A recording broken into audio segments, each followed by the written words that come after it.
Bonjour à tous, on va commencer. Merci d'être présents, merci au Brescamp pour la sélection. On va parler jeux vidéo, un petit peu de mobile, beaucoup de web et pas mal de temps réel dans ce petit talk. Alors, sujet un peu fun par rapport à des sujets un peu plus corporels qu'on pourrait voir dans d'autres talks. Avant d'entrer dans le sujet, dans le vif, je vais me présenter. Je m'appelle Vincent, je suis architecte logiciel chez Orange Innovation, plutôt dans le département Dataia.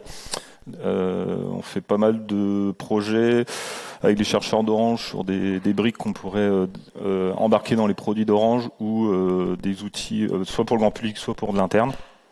Puis je fais un peu d'hacking sur des side projects à côté, je maintiens un outil open source et puis je présente un peu sur les réseaux aussi derrière.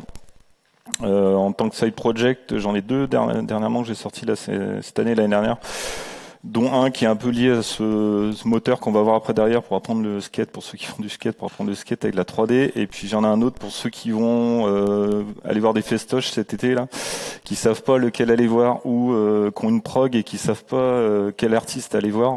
Si vous voulez faire un tour, ça se branche sur votre compte musical Spotify, Deezer ou Apple Music, et puis en fonction de vos goûts musicaux, ça va essayer de vous affiner la programmation pour vous orienter, vous dire éventuellement d'aller voir tel ou tel groupe derrière.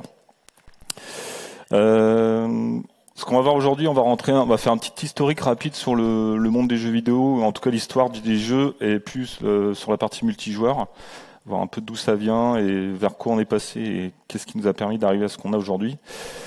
On rentrera un peu plus dans le vif du projet et de l'historique parce que c'est un truc qui a déjà 6 ans, qui a été commencé en 2016. On verra aussi après un petit focus sur une des briques qui est assez importante et qui a permis et qui a été assez structurante pour ce projet-là, ou en tout cas à la refonte, sur les moteurs physiques dans les jeux vidéo. Les petites approches que j'avais à avoir après en fonction de ce que je voulais faire et du contexte multijoueur là. Et puis comment on a implémenté ça derrière en code et avec nos fameux GPT aussi derrière, on verra un peu ça aussi, puis ce qui restera à faire derrière. Dans l'historique des jeux multijoueurs, si on remonte au démarrage des jeux vidéo, ça commence dans les années 60, fin des années 60 au MIT, où ils avaient commencé sur le réseau interne à commencer à développer sur des interfaces qui étaient super basiques à l'époque, hein, comme le Pong et d'autres, des premiers esquisses de jeux où ils pouvaient jouer éventuellement ensemble avec... Là, c'était un réseau fermé, réseau interne, mais tous les ordinateurs du MIT qui étaient branchés là-dessus et qui commençaient à s'amuser un peu en dérivant. Soit c'était un écran cathodique et l'écran assez basique des ordi à l'époque. Il y a même eu des versions sur des oscilloscopes aussi qui étaient reliés en filaire aussi. C'était assez marrant à l'époque. Vous avez des versions un peu plus dans quelques années après là, un dérivé. Là, on passe sur un pseudo rendu 3D où on est dans un maze, un labyrinthe, et puis on essaie de se promener. Et là, c'est pareil, c'était deux ordi qui étaient reliés en série aussi. Donc pour l'époque, c'était déjà assez cool. On voit bien l'idée de liaison et d'affichage un peu dans cet esprit-là. Après, on a tous connu dans les années 90 et puis après 2000, on verra l'explosion de tout ce qui est rendu 3D, graphisme assez poussé avec les cartes graphiques et puis la notion après de temps réel ou en tout cas pseudo temps réel avec les FPS et tout ce qu'on a eu après derrière avec tous les autres rendus, les MMO, on va voir après ça. Et puis il y a eu des dérivés aussi sur des consoles de jeux qu'on a tous connues, là, la Mega Drive et la Super NES, qui étaient des consoles à la base qui étaient conçues pour être en mode un peu local chez soi dans son salon et pouvoir jouer éventuellement à plusieurs ou à deux, en tout cas jouer de manière connectée. Il y avait des extensions qui étaient disponibles pour ces deux consoles-là qui permettaient déjà de commencer à avoir les prémices de cette notion de joueur connecté, ou en tout cas joueur à plusieurs. On peut pas faire l'impasse quand on parle de jeux multijoueurs sur tout ce qui est MMO, tout ce qui est Massive Multiplayer Online, avec la notion de l'expansion des réseaux, le fait qu'on est passé du réseau qu'on avait à l'époque, qui était les prémices d'Internet à la DSL et maintenant la fibre, qui a permis de faire exploser la demande et puis l'offre aussi derrière, et puis de proposer des expériences de jeu. Là, j'en ai mis qu'un, et c'est les gros jeux AAA qui légèrement se taillent la part du lion en termes d'usage sur les joueurs, mais il n'y a pas que ça, mais des World of Warcraft ou d'autres derrière qui ont permis d'évangéliser, de proposer à tout à chacun de pouvoir jouer dans des expériences de jeu, non seulement en local sur son PC, mais à plusieurs, et d'avoir des expériences de jeu qui sont connectées et de tirer parti du côté intelligence collective et puis jeu en collectif après derrière, suivant le gameplay, suivant ce qu'on a derrière. Mais il n'y a pas que les AAA, les jeux AAA qui ont permis un peu l'explosion. Il y a la scène indé aussi, avec pas mal de studios sur des gameplays, des jeux qui n'étaient pas forcément mondialement connus, qui ont permis aussi d'évangéliser ou de faire développer d'autres gameplays avec des jeux de sport, des jeux d'aventure, je les ai pas mis, mais des jeux de cuisine, etc. Tout plein d'autres jeux qui ont des gameplays complètement différents, qui n'ont pas les mêmes contraintes. On le verra après, le gameplay est super important sur l'architecture et sur la manière de concevoir le jeu et d'interagir derrière et de proposer voilà ces expériences-là. Et puis après, tous les dérivés qu'on a maintenant depuis quelques années, on connaît tout ce qui est e-sports après derrière, qui se développe encore de plus en plus derrière. Alors le projet initialement, c'est un projet que j'avais démarré avec un journaliste qui s'appelle Benjamin Kels, avec qui j'avais bossé pour il y a quelques années, en 2015 je crois. Il avait fait un bouquin sur les supporters du Stade Rennais, et quand je faisais un peu de photos à côté, il m'avait proposé de participer, donc j'avais fait quelques photos pour lui pendant plusieurs matchs. Et quelques mois après, il revient me voir en disant tiens, j'ai un exemple de projet là, je suis en train de faire un bouquin sur le manuel officieux pour le Palais Breton, etc. Voilà, pour l'histoire, le contexte, d'où ça vient, et vraiment avoir un objet propre qui est lié à ce sport-là. Et il m'en parle et il dit ce serait sympa qu'on puisse y jouer aussi, parce qu'il y avait des joueurs, il y avait déjà des jeux mobiles de bowling, de pétanque, etc. Donc je dis pourquoi on pourrait pas essayer de faire ça. Et on avait réussi à l'époque, en contactant le département là, et puis l'entreprise là, locale qui fait le fabricant d'avis de jeux, à sponsoriser un peu le développement et pouvoir créer une première version, mais qui était un prémisse. Moi, c'était le premier projet que j'ai fait sur le moteur de jeu qu'on va voir après derrière, avec un gameplay localisé, c'est-à-dire en one-to-one dans le téléphone contre un ordinateur qui était, on le verra après, assez basique en termes de réflexion sur le tir, etc. Un décor et puis un petit concours qu'on avait intégré derrière pour que les gens ça fasse une petite émulation sur la sortie du jeu derrière. Et à l'époque, voilà, pour ce que c'était, ça avait bien évolué, mais ça restait quand même assez basique sur le fonctionnement. On avait un palais qui était placé de manière assez haute par rapport aux distances, par rapport au gameplay du jeu, là, la planche, des palets de couleurs. À l'époque, je maîtrisais pas encore super bien le moteur de jeu. On va le voir après, notamment le moteur de jeu physique. J'avais pas réussi à resimuler le lancer comme on le fait dans le monde réel. Donc j'avais, de manière un peu simpliste, ou en tout cas la seule solution que c'était du coup quand j'avais pas réussi à simuler, j'avais recalculé. Donc c'est moi qui, à partir d'une force de départ qu'on donnait en fonction de si vous draguiez le doigt plus ou moins, la flèche était plus ou moins forte, puis après vous vouliez l'orienter sur les côtés.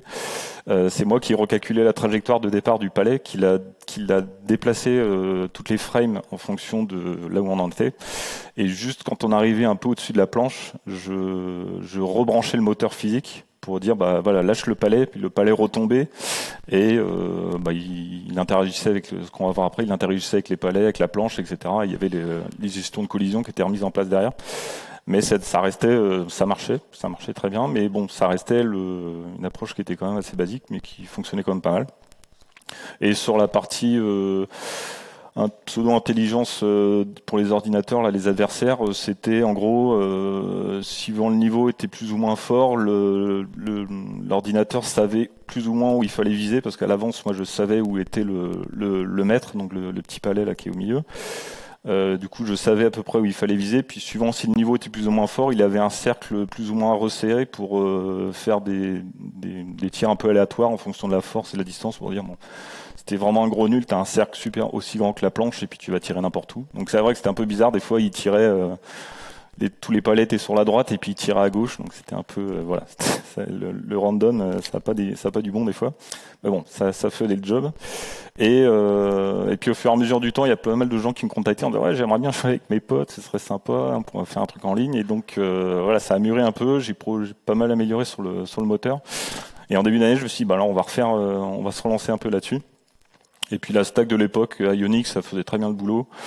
Sur la partie interface, gestion des écrans, ça faisait ce qu'on avait à faire et puis ça répondait à ce qu'on avait à présenter. Pour le reboot, je me suis dit, voilà, quitte à refaire ou en tout cas réintégrer cette partie multijoueur, autant repartir d'une base propre avec l'expérience qu'on a sur le gameplay, sur le moteur, et on va le voir sur tout le reste d'après derrière sur les problématiques. Et de se dire sur tout ce qui est interface UI, sur la partie présentation, expérience de jeu, même si on va le voir tout à l'heure, ça reste assez basique, mais sur les enchaînements d'écran, etc. Avoir des frameworks comme Angular, Ionic ou Vue ou d'autres qui sont super bons pour faire de la présentation d'interface, des GUI et tout, plutôt orienté alors je simplifie un peu bureautique, mais on peut faire plein d'autres choses avec.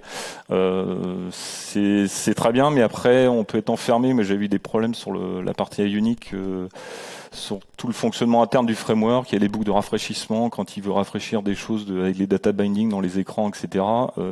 Ça peut vite, on n'a pas forcément la maîtrise totale de ce qui peut se passer derrière.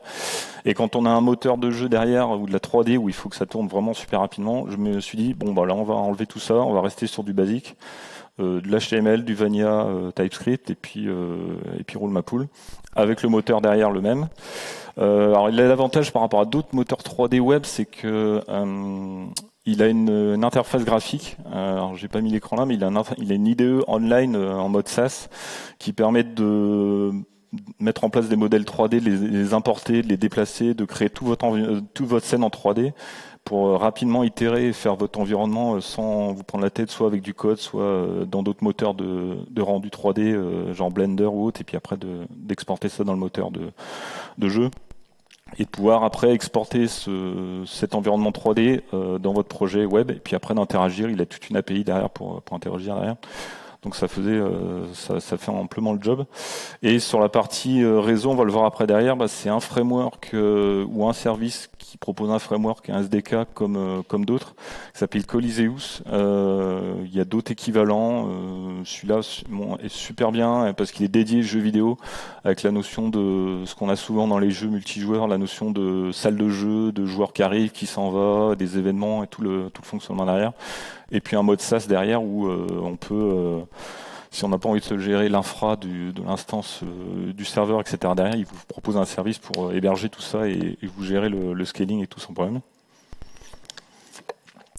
Donc voilà, la base était là. Après, sur les petites features qu'on a rajoutées, que j'ai rajoutées, il y a en plus d'avoir plusieurs décors pour que les gens soient pas fatigués en jouant tout le temps sur le même environnement. Il y aura plusieurs décors de disponibles et on a rajouté aussi, j'ai rajouté un petit mesureur là avec une brique de reconnaissance d'objets basée sur TensorFlow où il va éventuellement, si vous avez besoin de mesurer dans une vraie partie en temps réel quel est le palais qui a gagné, il peut permettre de vous donner ces infos là derrière. Sur cette version-là, donc ça je l'ai dit, jeu local, il y a la possibilité donc de jouer normalement il faudra qu'on puisse jouer soit comme avant contre un ordinateur, soit en local, en multijoueur avec un copain, vous passez le téléphone, vous êtes dans la même pièce ou dans le salon et puis vous passez le téléphone pour faire une petite partie en one-to-one, ou on va le voir après en connecté, et puis les autres fichiers dont j'ai parlé avant. Le contexte technique du jeu, c'est un peu comme la version 1. C'est pas ultra compliqué en termes de features au niveau 3D. C'est un objet 3D qui a un cylindre super fin à lancer. Et il a une cible qui est pareil, une planche sur laquelle ça doit tomber. Donc c'est au niveau du gameplay ou en tout cas au niveau de l'environnement 3D, c'est pas ultra compliqué à gérer. Il n'y a pas d'histoire de saut de jeu, le joueur se déplace pas, etc. La caméra doit suivre le joueur, la caméra elle est fixe, on la pilote ou pas, mais ça reste quand même assez basique. Donc ça pour le local, ça fonctionnait très bien dans la version 1, puis là pareil. Là après l'idée c'est que du coup comme on arrive sur du temps réel et du jeu en réseau, il y a des petites problématiques dont on n'a pas connaissance, dont on n'a pas notion quand on est en local sur le téléphone, qui peuvent être problématiques derrière sur l'expérience de jeu qu'on a sur son téléphone à soi et sur la personne avec qui vous avez joué aussi. Et comme tout environnement de jeu web ou 3D, il y a la notion de moteur physique. Il faut qu'on soit capable de refléter ce qui se passe dans la réalité. Si on veut reproduire un gameplay, bon là c'est un jeu de palais, ça peut être un jeu de bowling, un jeu de pétanque. Il faut qu'on puisse reproduire un peu le fonctionnement de la vie réelle. Et donc les moteurs physiques sont là pour ça. Mais du coup, qu'est-ce que ça implique et qu'est-ce qu'on a comme choix par rapport à ce qu'on doit faire dans le jeu là? Ça reste des systèmes qui sont là pour simuler des briques, en tout cas des choses qui existent dans la vraie vie, des mécaniques ou des solides, ou alors potentiellement des fluides, mais des systèmes physiques, avec la notion logiquement de la gravité, la détection de collision, le fait que le corps que vous allez déplacer ou qui va avoir à simuler soit statique, soit dynamique. On va le voir après derrière. Il y a généralement dans les moteurs comme ça, vous avez la notion de solide statique. C'est des choses qui ne bougent pas, mais qui peuvent interagir avec, qui peuvent recevoir des objets et avoir la notion de collision derrière. Et puis les objets dynamiques, vous en avez deux types généralement. C'est ceux pour lesquels, on va le voir après, vous envoyez une impulsion ou un couple, ou etc. derrière, vous le faites bouger de manière physique comme vous lanceriez quelque chose, ou alors vous le faites bouger en code pour éventuellement qui propose un environnement. Par exemple, sur les jeux 2D, les plateformes qui se déplacent, en fait, c'est des solides aussi que vous allez quand même déplacer parce qu'il y a une notion de collision. Si la personne tombe dessus, il faut qu'il y ait une notion de collision, donc qu'elle soit dans l'environnement physique, mais pour autant, c'est quelque chose que vous déplacez en code et qu'il n'y a pas besoin de lui donner un coup à l'avant pour qu'elle avance et qu'elle revienne, etc. C'est géré par les moteurs physiques. Et après, suivant le rendu, suivant ce que vous allez interagir dans le moteur, vous n'avez pas les mêmes rendus. Vous voyez dans la petite animation, là, la version 4, il prend bien en compte le fait qu'il y a de la gravité, qu'il y a une collision et que le solide est rond et donc ne glisse pas sur la planche comme dans la partie 3 derrière. Et donc tout ça, on va le voir après, il faut que ça soit reprogrammé ou en tout cas repris en compte et relié entre le moteur physique que vous utilisez et le moteur 3D de rendu, on va dire, du jeu. Alors il y a deux familles, généralement suivant le gameplay que vous allez avoir. Si vous allez faire un jeu 2D, il y a pas mal de moteurs qui existent pour faire tout ce qu'on a vu avant, des petites boîtes, des notions de ça tombe, ça monte, etc. Et puis on interagit avec ces éléments-là. Et vous avez la notion de 3D aussi avec des moteurs qui sont soit développés en JavaScript pur, soit qui sont des portages de moteurs plus performants ou en tout cas plus adaptés et qui étaient plus utilisés dans d'autres contextes natifs, éventuellement dans d'autres moteurs Unity ou autres derrière, et puis portés en JavaScript derrière. Bon, pour ne pas nommer, donc là on va le voir après, il y en a deux. Il y a Amo.js qui est un portage en C++ et Rapier qui est un moteur en Rust dont les deux sont portés en JavaScript au travers de WebAssembly. Quand vous arrivez dans les moteurs physiques 3D, on l'a vu auparavant, il y a les deux familles principales 2D ou 3D, mais là après, quand vous êtes dans la 3D, et c'est principalement un peu le cas aussi pour la partie 2D, il faut que vous puissiez, et là ça dépend de votre gameplay, ça dépend de ce que vous avez besoin de faire ou pas, faut que vous ayez une notion de déterminisme, de savoir si vous allez faire deux fois la même action pour le même élément, est-ce qu'on va récupérer le même résultat à l'arrivée derrière, en termes d'interaction, et ça dépend beaucoup du gameplay derrière. Et là, c'était une des contraintes que j'avais, qu'on va voir après, que j'avais pour le jeu, surtout la partie multijoueur derrière. Je m'étais pas posé la question à l'époque quand j'avais fait la version 1 parce que voilà, ça marchait très bien en local, les résultats donnaient ce qu'ils donnaient. Mais là, pour la notion de temps réel et puis de multijoueur, il faut pouvoir dire pour la même exécution sur un device, éventuellement j'aimerais avoir la même chose de l'autre côté. Et donc les moteurs, là, Rapier par exemple, lui, il a l'avantage de pouvoir gérer tout ça nativement et de gérer ce qui est, quand j'ai mis cross-platform, c'est que pour le même moteur sur des téléphones qui sont pas de la même puissance, du même GPU, il est censé tomber sur les mêmes résultats derrière. Et on a la chance que dans le moteur JavaScript, ils prennent en compte tout ce qui est chiffre flottant là de la norme 754/2008 là pour porter tout ça derrière. Alors après, du coup, qu'on a le contexte, comment on fait pour approcher tout ça dans le gameplay? Il y a trois stratégies possibles. c'est de se dire, par rapport à la notion de multijoueur, est-ce qu'on fait une simulation server-side, et on appelle ça server-side un peu plus de manière autoritaire, c'est le serveur qui porte un peu l'aspect comportement et rendu. Et en gros, c'est lui qui va dire, ben je lance ma simulation, le palais s'est comporté comme ça, il va arriver à tel endroit, et puis derrière, il envoie les infos en temps réel aux devices sur lesquels ils sont connectés. Ça, dans l'approche, c'est intéressant parce que c'est centralisé, c'est fait à un seul endroit. Après, c'est coûteux parce que bah, vous êtes ultra dépendant d'une infra côté serveur, etc. Après, coûteux dans le sens où bah, si vous avez autant de parties à simuler après derrière, et puis vous avez une grosse dépendance à un back-end. Sinon après vous pouvez revenir côté téléphone, client-side, de se dire bah, sinon je lance, et on va le voir après, le gameplay est important aussi, il permet d'orienter un peu le choix. Soit vous faites la simulation sur le téléphone de la personne qui est en train de jouer. Alors on a l'avantage sur le jeu là que c'est du tour par tour. Et on synchronise les coordonnées du palais qui a été lancé dans le premier téléphone sur les autres en disant bah tiens celui-là il est à cette position-là, cette orientation-là, et puis il va arriver à cet endroit-là derrière. Mais pareil, on va échanger régulièrement avec le serveur et éventuellement les autres téléphones, soit 2, soit 3, soit 4 si vous êtes à plusieurs. Pareil, il y a des grands échanges derrière qui sont faits, et si on n'a pas envie de rester dans cette approche-là et de minimiser la grosse dépendance au back-end derrière, c'est un peu problématique, mais c'est faisable.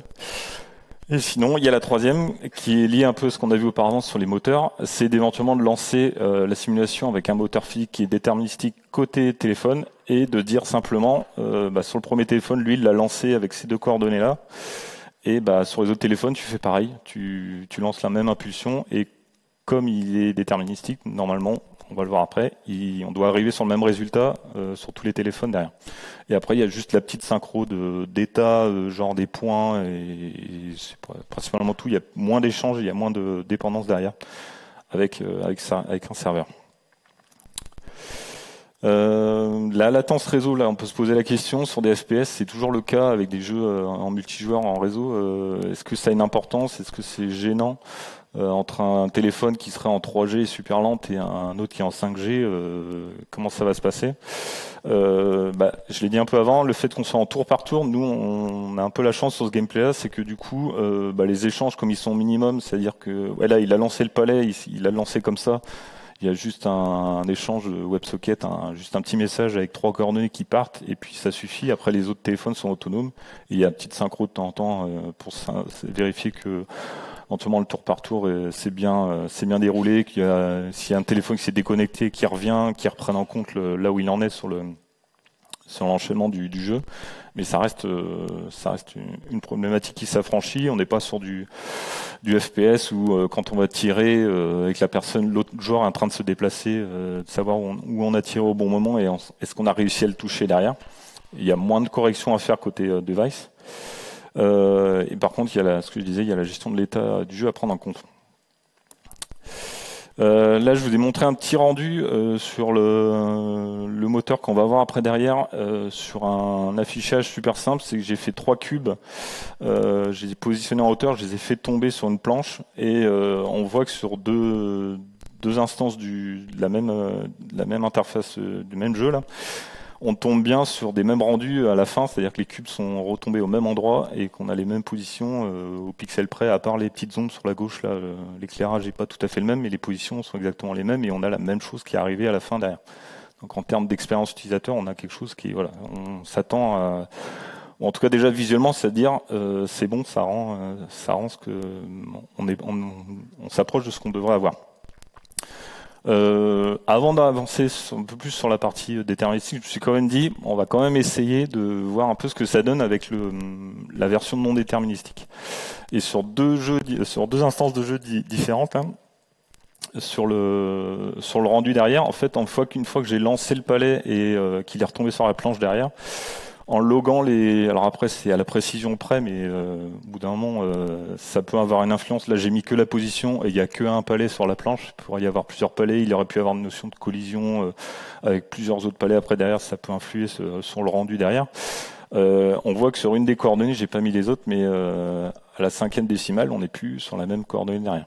Donc il y a un petit décalage qui provient du fait que ces moteurs non déterministiques là, ils sont optimisés pour être ultra performants et ultra fluides, mais du coup, ça a un coût, c'est que du coup, c'est moins, ça, on retombe pas sur la même chose. Il y a des randoms qui sont faits de temps en temps pour améliorer ou interpoler certaines choses, et du coup, on retombe sur des choses qui sont pas du coup même résultat derrière. Alors en termes d'implémentation, au niveau du code, moi je m'étais dit, on a 3 use cases à 3 bases de code, ou en tout cas une même base de code pour 3 usages. Il faut qu'on puisse gérer le one-to-one en local, le multijoueur local aussi, donc du même tour par tour, sauf que voilà, c'est un utilisateur qui va faire le lancer la deuxième fois et ce ne sera pas une pseudo IA, et la version multijoueur derrière. Et au niveau de la présentation, moi, je suis resté sur une approche, alors on peut appeler ça cleanarchy, hexagonale, etc. Tout ce que vous voulez, avec les noms que vous voulez. Dès l'instant où vous les séparez bien et vous les nommez, en gros, ça fait à peu près la même chose. Hein. Vous séparez bien les choses et vous ne mélangez pas tous les plats spaghetti, à part certaines briques de natives. Voilà, vous avez une couche de présentation qui va, elle, s'occuper, on va le voir après derrière, de faire la partie GUI finale. Donc elle va s'occuper d'éventuellement de catcher, de gérer le fait que avec le doigt sur l'écran, on va draguer, et puis une fois que le doigt aura été lâché, on va récupérer les coordonnées, et puis on va savoir que il a tiré plus ou moins fort, et avec telle orientation derrière, puis on va envoyer ces infos-là dans le gestionnaire de jeu, là en dessous. Le game manager qui lui après va interagir au niveau de l'infrastructure avec un adapteur qui va se brancher sur le moteur de jeu, donc le Game Engine Adapter, lui qui communique avec le moteur de jeu qu'on a vu auparavant. Et logiquement, l'intérêt, c'est que si je change de moteur de jeu, j'ai que cette brique-là à modifier. Si on fait un portage Switch ou autre derrière, après dans les consoles, il n'y a que cette partie-là à éventuellement enrichir ou adapter. On a séparé logiquement la logique dédiée à ce moteur-là. La partie métier avec les use cases de jeu, le premier tour c'est lui, il a repris la main, il a gagné par rapport à nombre de points, etc. Derrière, c'est géré là-dedans. Il y a des entités assez basiques, bon là j'en ai mis qu'une, mais il y en a d'autres, hein, tout ce qui est le palais, le maître, le joueur a 4 palais à jouer, il y a un seul maître dans la partie, il y a tant de nombre de points, etc. derrière. Et sur la partie Game Manager, lui, c'est plutôt l'orchestrateur qui va après, derrière, s'occuper d'aller appeler la partie Web 3D. Et puis après, il y a les interactions aussi avec, on va le voir après, le moteur physique et la notion de réseau avec Coliseus. Alors on se dit, pourquoi on est obligé de refaire un adapteur du moteur physique là ? Parce que nativement dans le moteur PlayCanva, je vous l'ai dit en intro, lui il a le moteur non déterministique qui est chargé et qui est embarqué en dépendance directe dans le moteur. Et quand vous allez faire dans l'interface web vos propres objets 3D, puis vous allez pouvoir facilement instancier et lui dire là j'ai une boule qui est ronde, ça va être une sphère, elle va avoir tel poids, etc. derrière. C'est géré nativement dans l'IDE, c'est branché sur le moteur, ce moteur-là.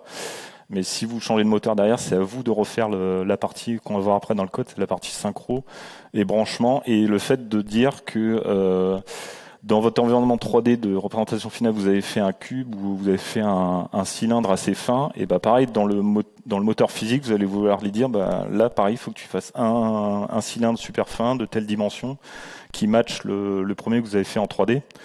Et qu'après, vous allez piloter un peu et synchroniser ces deux-là derrière. On va regarder un peu de code maintenant.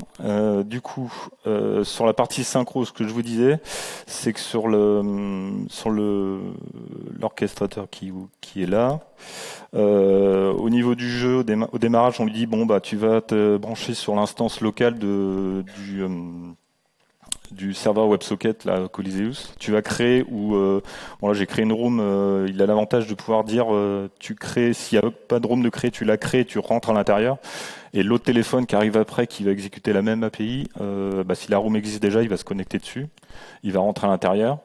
Là, on a créé une instance, là c'est des variables en dur parce que j'ai pris un peu de retard sur le projet, donc il n'y a rien qui est normé bien comme il faut, ça vient pas de la GUI, etc. derrière, mais L'idée, c'est de brancher, de récupérer tout ça en allant se brancher sur le moteur 3D d'affichage.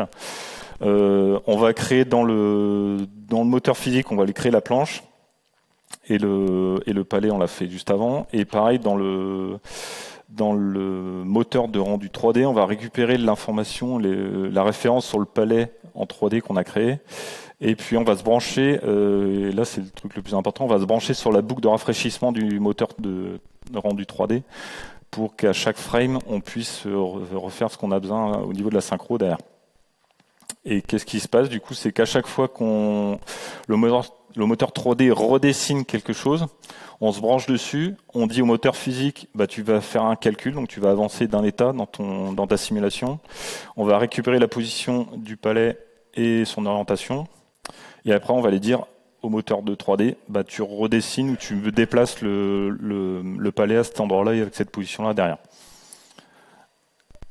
Voilà pour ça. Et après, sur la partie Colisius, bah lui, il va juste créer ou rejoindre la room. Et puis après, quand il y a des messages qui sont passés, notamment le fait que on va faire un lancer. Donc là, par exemple, l'appareil, j'ai hardcodé le fait qu'on va lancer en Y et en Z, on va faire un lancer de palais. On va dire à Colisius, bah voilà, il y a ce palais-là a été lancé avec ces coordonnées-là, c'est cette force-là. Et puis la personne, ou en tout cas l'autre téléphone, récupérera l'info via le serveur WebSocket et va pouvoir dire bon bah là j'ai remonté un événement disant il y a un nouveau lancer qui a été fait. Et dans l'orchestrateur de jeu là, bah, sur cet événement-là, il va juste dire bon bah tu réappliques la même fonction derrière en disant voilà la force, voilà ce qui a été rendu après derrière. Et qu'est-ce que ça donne du coup sur le rendu final? On a alors attends, je sais pas où il est on va vérifier sur le serveur que tout est bien connecté normalement. Voilà, donc le premier est arrivé sur la room là. Il est arrivé, il est dessus. Le deuxième, on va le faire arriver sur le jeu aussi derrière.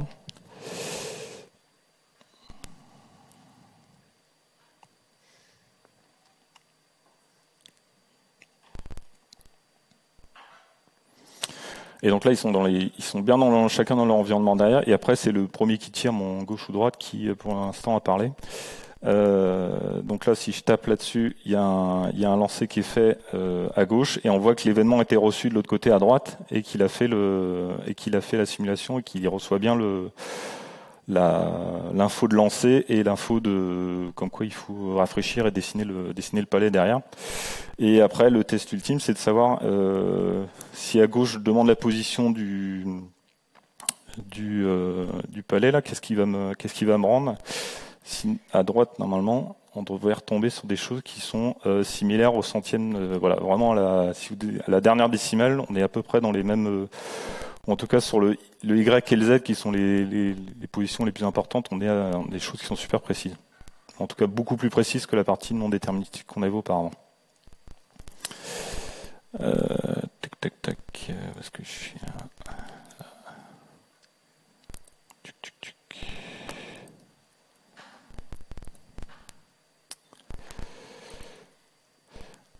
Alors, du coup, on retombe bien sur les mêmes infos. Et après, j'ai fait l'exercice de me dire, on entend parler de plus en plus, ouais, est-ce que les IA, ils vont coder à notre place? Moi, j'ai entendu il y a quelques mois dire, ouais, bah, vous allez des développeurs, vous allez devenir juste vérifier ce qui a été généré par l'IA, faire du copier-coller, revérifier un peu, vérifier des variables, brancher un peu tout ça, puis terminer. Vous allez juste faire un coup de tampon sur une page et puis c'est terminé. Donc j'ai fait un peu l'exercice de me dire, bah tiens, est-ce que si je prenais tout le use case et tout le contexte de développement là, dont je viens de vous parler, avec le contexte technique, le contexte du jeu. Alors là, t'es développeur web, les règles du jeu, ça va être ça. Les contraintes techniques, c'est celles dont je vous ai parlé auparavant. Tu vas essayer de respecter ces principes-là, de bien séparer les choses. Tu auras un environnement 3D qui sera déjà dispo. Tu as un framework pour la partie web. Tu as 3 modes de jeu à gérer. Est-ce que tu vas arriver à retomber et à me générer tout ça éventuellement par magie? On n'a plus rien à faire à part brancher, faire du copier-coller et coller un peu tout ça derrière. Et bah, qu'est-ce que ça donne? Pour ChatGPT, il m'a fait des trucs qui sont assez cohérents, ou en tout cas qu'il a retrouvé ses petits, hein, avec tout ce qu'il a, toute la connaissance qu'il avait sur Internet. Il a bien séparé les choses. Il a fait des codes qui étaient pas trop déconnants. Après, ça restait ce qu'on a vu hein, dans l'intro. C'est une structure de base pour commencer. Après, c'est à vous d'ajuster et de spécifier un peu tout le comportement du jeu. Donc, en gros, même en lui détaillant un peu plus les choses, il n'a pas été capable de petit à petit d'avancer, de faire ce qu'on a réfléchi un peu sur ce qu'on a vu auparavant. La partie visuelle, c'est pareil. Il vous dit, bah, c'est à vous de gérer tout la partie visuelle, la partie réseau après derrière. Bah, moi, j'en sais rien. Démerde-toi, en gros. Gestion de collision, animation aussi derrière. J'ai essayé CodeStral aussi de Mistral, la fameuse boîte française. Alors lui, a priori, c'est un assistant qui est pas capable d'écrire ou d'exécuter du code. Dommage. Et Claude de chez Anthropic, a priori, c'est celui en tout cas, qui est pas trop mal démerdé par rapport à ce que je lui avais expliqué, ce que je lui avais donné comme contexte. Il a été capable de me ressortir des entités au niveau du domaine, de bien séparer les choses, même d'aller un peu plus loin. On va le voir dans le code. Sur la couche applicative aussi, il a fait des choses qui sont assez cohérentes par rapport à ce que je lui avais donné en entrée. Il a bien séparé les choses sur les adapteurs. Sur l'implémentation, il est resté assez basique. Après, il a dit, ensuite, en gros, il va falloir faire tout ça. Et après, pour je pense, des notions d'expression, de comportement, il a pas tout déroulé au-dessus. C'est à vous après de lui demander, tu vas me faire cette partie-là, s'il te plaît, etc. derrière. Bon, bref, faut rentrer dans les détails. Mais là, quand on voit des bases de code comme ça où il a quand même pris en compte les scores, il a pris en compte les tours par tour, les placements, le nombre de palais, le nombre de joueurs dans le jeu, le fait qu'il y a un maître et puis il y a 4 palais par joueur, etc. derrière, qui était assez cohérente. Pareil pour l'adapteur avec Play Canva, là c'est pareil, il avait des choses qu'il connaissait, qu'il avait scanné sur internet et qu'il arrivait à adapter par rapport au gameplay que je lui avais donné. Donc assez bluffant de ce côté-là. Pareil pour le contrôleur de jeu, il avait commencé à essayer de comprendre la notion de tu vas interagir avec le serveur, avec le moteur et puis avec un gameplay qui est ce qu'il est, et puis les gens mettre en place un peu tout ça avec la mécanique du framework. Et après du coup, pour pousser le truc un peu plus loin, je lui ai dit tiens, t'es gentil, mais pour la partie multijoueur, tu utilises quoi comme moteur physique, puis comment on va faire pour la partie multijoueur derrière? Alors il m'a dit logiquement moi j'utilise ce moteur-là, qui est le moteur dans le moteur 3D, et je vais prendre cette approche-là, ce qu'on a vu auparavant, c'est-à-dire je vais faire une simulation autoritaire côté serveur combinée à une prédiction côté client derrière. On en avait parlé un peu en intro. Il y a des avantages et des inconvénients, mais en tout cas il me sortait des trucs qui étaient assez cohérents, modulo le fait qu'il faut revérifier tout ce qui est sorti de ces LLM-là et puis vérifier après derrière. Après, il y a des petits décalages, des petites hallucinations. Il m'a sorti un moteur physique 2D en plein dans le code, là, en disant tu vas utiliser Matter.js là, alors que c'est un moteur physique 2D. Bon, toujours pareil, il faut revérifier, relire ce qui est marqué.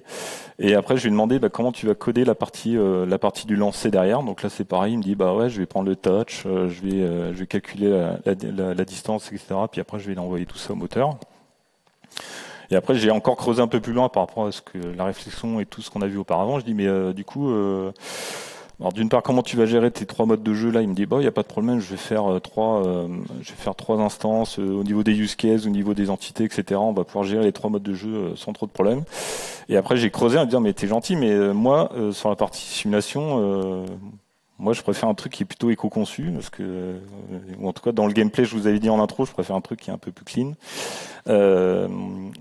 Il me dit ouais t'as raison, les avantages qu'on a actuellement c'est ça, les inconvénients en dupliquer le calcul, il faut corriger fréquemment, ça va être un peu plus complexe derrière, mais éventuellement il y a d'autres approches qui sont possibles derrière. Et je lui dis alors mais qu'est-ce que tu pourrais me proposer et quel moteur tu pourrais prendre à la place de ce que tu as par défaut, qui on a vu tout à l'heure donnait pas des résultats super similaires. Et il me dit éventuellement t'as raison de prendre un moteur déterministique, et je te recommande de prendre Rapier. Du coup il est retombé là-dessus. C'est un des seuls de toute façon qui est connu en pur web, en tout cas avec un binding web. Il y en a un de Nvidia je crois, mais qui est pas directement dispo. En tout cas il n'y a pas de doc, il n'y a pas un truc qui est dispo sur internet qu'il aurait pu crawler. Et puis, il a été capable, après, je vous ai pas mis le code là, mais il a été capable de refaire un peu la même mécanique, c'est-à-dire de bien me brancher, de créer les bonnes instances de, comme on a vu dans le code de là, je l'ai pas montré là, il est où dans le moteur physique, là je l'ai pas montré tout à l'heure, mais il a été capable, pareil, de créer un environnement pour le moteur physique, de créer une planche pour la partie arrivée, de créer le palais avec un cylindre super fin, de lui mettre les bonnes, éventuellement de lui dire le cylindre il a ce poids là, et puis la notion de restitution c'est le fait de gérer les interactions et de dire quand le palais va tomber sur un autre élément, l'énergie qui va être transmise elle va être soit être absorbée, soit il va rebondir en gros. Donc tout ça il avait bien géré aussi derrière. Et du coup, ça permettait de repartir un peu sur cette partie-là aussi derrière. Donc, assez bluffé de ce côté-là sur le fait qu'ils sont assez performants, ces outils-là, même si on peut se poser la question de l'intérêt de discuter et de perdre son temps à discuter avec ça plutôt que de coder directement le projet. Mais bon, ça, c'est un autre souci. Niveau des perspectives sur le projet, bah là il reste là on a vu que le cœur du projet, vraiment que la notion et le truc qui était vraiment le plus bloquant, le plus intéressant aussi, c'est d'essayer de voir avec la notion de multijoueur derrière comment on va pouvoir gérer cette partie synchro et rendu qui soit le plus fidèle possible et le plus adapté aussi à ce contexte-là. Donc il va rester la gestion des 3 modes de jeu à gérer après derrière. La notion de mode tournoi après derrière, parce qu'en gros il y a une fédération nationale pour le jeu de palais en fait derrière, pour ceux qui connaissent pas, et donc ils veulent qu'on passe en mode tournoi virtuel, qu'on fasse en combiné d'une Coupe de France ou des tournois locaux, pouvoir proposer aux joueurs qui n'ont pas pu participer au tournoi physique de faire éventuellement participer en virtuel avec ce principe-là. Et donc du coup là sur le serveur, il va falloir gérer la notion de pool, et puis après 8e, etc. derrière, mais ça va être sympa à développer tout ça. Et puis sur la conclusion du projet, je vais enfoncer plein de portes ouvertes, mais ça fait du bien d'en reparler de temps en temps. On se doute bien qu'il n'y a pas d'archi parfaite pour chaque projet, il n'y a pas l'archi qui va répondre à toutes les problématiques. Il y en a une qui répond à une problématique spécifique suivant la phase du projet, suivant où vous en êtes et souvent ce que vous avez à faire derrière. Essayez de rester le plus simple possible. C'est vrai que c'est pas évident dans notre domaine, mais on a à dispo des frameworks, des outils dans tous les sens, et on peut vite être embarqué pour brancher des usines à gaz, alors qu'au final revenir des fois à des trucs super pragmatiques, ça fait du bien parce que on reste sur des trucs simples. Après, ça veut pas dire que c'est facile, mais en tout cas, ça permet d'avancer plus vite, de rester l'appareil. Il faut essayer de rester focus sur les utilisateurs. Moi, je suis en lien avec une asso de palais à Rennes là qui permet de bêta tester. Il y a des joueurs qui vont participer au test là, une fois que le nouveau mode de lancer, puis l'interface etc. sera dispo et pourra commencer à jouer avec. Ils vont faire des tests, ils vont faire des retours déjà. Je suis déjà allé discuter avec eux pour essayer de voir un peu comment ils ressentaient les choses et comment ils voyaient la première version. Et puis essayer de livrer, de tester rapidement et de vous planter rapidement, même si c'est pas grave de se planter. Hein. Il faut se planter vite. Je vous ai mis des petits pointeurs là sur l'historique des jeux vidéo. Il y a une petite vidéo qui est sympa aussi à voir là sur alors là on n'a pas eu le cas dans le jeu, mais sur la compensation, comment est faite la compensation de lag dans les jeux vidéo temps réel multijoueur. Là vous avez un gameplay avec un FPS, le joueur qui va tirer sur la personne en face, comment c'est affiché, comment c'est rendu, comment c'est compensé par le serveur ou par le jeu en local sur la console pour faire en sorte que quand vous tirez et que vous pensez avoir touché l'adversaire, vous l'avez vraiment touché et c'est pas éventuellement un lag qu'on connaît tous sur certains jeux qui fait que finalement c'est pas ce qui s'est passé, ou en tout cas côté visuel vous pensiez que vous l'aviez touché, mais côté serveur comme ça a été géré de ce côté-là, non, c'est passé à 1 cm près et puis ça a pas fait le job derrière. J'ai pas mal d'avance, si vous avez des questions, on a la marge. Merci.